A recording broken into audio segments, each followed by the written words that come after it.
Have you ever been in a situation where you just feel like asking God a question, but you don't know what to ask? Or maybe you've asked the question, but it seems like you're not getting an answer.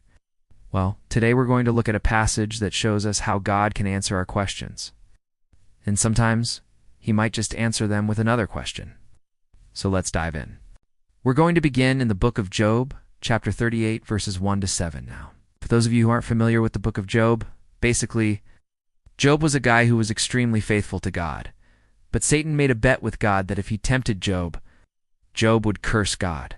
So God allowed Satan to take everything from Job, his wealth, his possessions, even his health. And throughout the passage, Job questions why God has done this to him, and he even goes as far as to question God himself.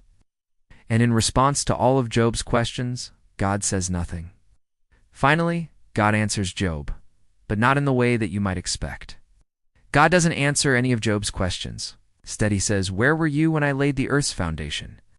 Tell me if you understand the moral of the heavens, or who measures the waters in the heavens with a span or a hand or a foot? Who is the first one who can explain what is light, or who is the first one who can define darkness? Who is the first one who can count the stars, or who is the first one who can pour out the ills of the heavens and the expanse of the heavens?" As these questions are being asked, God then reminds Job that he is just a mere man, and there is so much that he doesn't know. In fact, there is so much about God that humanity cannot comprehend. We simply do not have the capacity to understand all that God knows. And while it may seem like God is scolding Job, I think there is something more here. I think God is reminding Job, as well as reminding us, that He is God and we are not.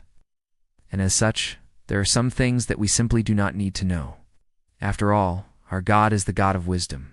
He's full of knowledge and understanding. If He chooses to do something, we can trust that there is a reason behind it. So what can we learn from this? First, when we question God, He might just answer our question with another question. This can be for a number of reasons. Sometimes God wants us to remember that He is God and we are not. And as such, there are some things that we simply do not need to know. Second, when God answers us, we should remember that He is wise and He knows what is best for us. Even if we don't understand why something happens, we can trust that God has a reason for allowing it. So the next time you find yourself questioning God, remember His voice might just be trying to remind you that He is God and you are not. And as such, He knows what is best for you even when you don't understand. That's it for me today. Until next time, may you walk with God, and may you know that He is with you always.